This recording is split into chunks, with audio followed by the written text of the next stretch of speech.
Numbers chapter 30.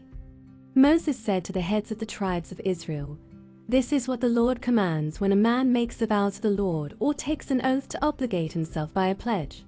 He must not break his word but must do everything he said. When a young woman still living in her father's household makes a vow to the Lord or obligates herself by a pledge and her father hears about her vow or pledge but says nothing to her, then all her vows and every pledge by which she obligated herself will stand. But if her father forbids her when he hears about it, none of her vows or the pledges by which she obligated herself will stand. The Lord will release her because her father has forbidden her. If she marries after she makes a vow or after her lips utter a rash promise by which she obligates herself and her husband hears about it but says nothing to her, then her vows or the pledges by which she obligated herself will stand. But if her husband forbids her when he hears about it, he nullifies the vow that obligates her, or the rash promise by which she obligates herself.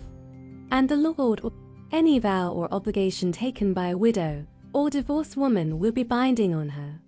If a woman living with her husband makes a vow or obligates herself by a pledge under oath and her husband hears about it but says nothing to her and does not forbid her, then all her vows or the pledges by which she obligated herself will stand. But if her husband nullifies them when he hears about them, then none of the vows or pledges that came from her lips will stand. Her husband has nullified them, and the Lord will release her. Her husband may confirm or nullify any vow she makes or any sworn pledge to deny herself. But if her husband says nothing to her about it from day to day, then he confirms all her vows or the pledges binding on her. He confirms them by saying nothing to her when he hears about them. If, however, he nullifies them some time after he hears about them, then he must bear the consequences of her wrongdoing.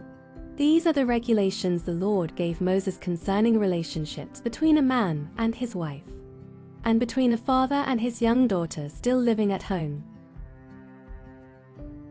Numbers chapter 31. The Lord said to Moses, "Take vengeance on the Midianites for the Israelites. After that, you will be gathered to your people." So Moses said to the people, "Arm some of your men to go to war against the Midianites so that they may carry out the Lord's vengeance on them. Send into battle 1,000 men from each of the tribes of Israel." So 12,000 men armed for battle, 1,000 from each tribe, were supplied from the clans of Israel. Moses sent them into battle, 1,000 from each tribe, along with Phinehas son of Anazar, the priest, who took with him articles from the sanctuary and the trumpets for signaling. They fought against Midian, as the Lord commanded Moses, and killed every man. Among their victims were Evi, Rake-Emzer, Hur and Reba, the 5 kings of Midian. They also killed Balaam son of Beor with the sword. The Israelites captured the Midianite women and children and took all the Midianite herds, flocks and goods as plunder. They burned all the towns where the Midianites had settled, as well as all their camps. They took all the plunder and spoils, including the people and animals, and brought the captives, spoils and plunder to Moses and Eleazar the priest and the Israelite assembly at their camp on the plains of Moab, by the Jordan across from Jericho. Moses, Eleazar the priest and all the leaders of the community went to meet them outside the camp. Moses was angry with the officers of the army, the commanders of thousands and commanders of hundreds who returned from the battle.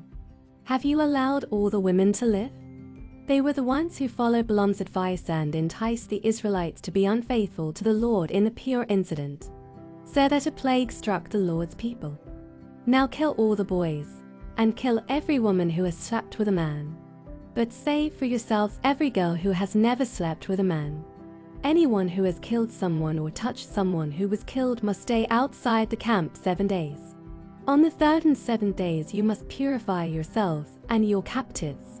Then Eleazar the priest said to the soldiers who had gone into battle, "This is what is required by the law that the Lord gave Moses: gold, silver, bronze, iron, tin, lead and anything else that can withstand fire must be put through the fire, and then it will be clean, but it must also be purified with the water of cleansing.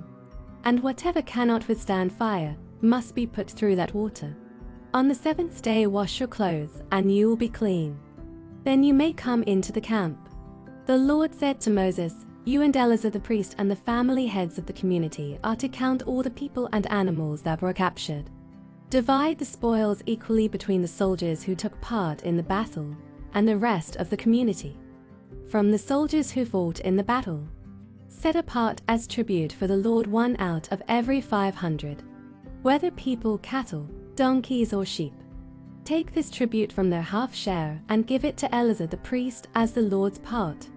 From the Israelites' half, select 1 out of every 50, whether people, cattle, donkeys, sheep or other animals. Give them to the Levites, who are responsible for the care of the Lord's tabernacle."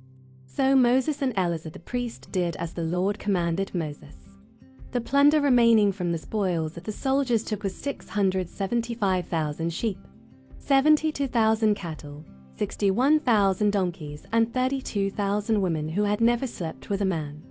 The half share of those who fought in the battle was 337,500 sheep, of which the tribute for the Lord was 675, 36,000 cattle, of which the tribute for the Lord was 72, 30,500 donkeys, of which the tribute for the Lord was 61, 16,000 people, of whom the tribute for the Lord was 32.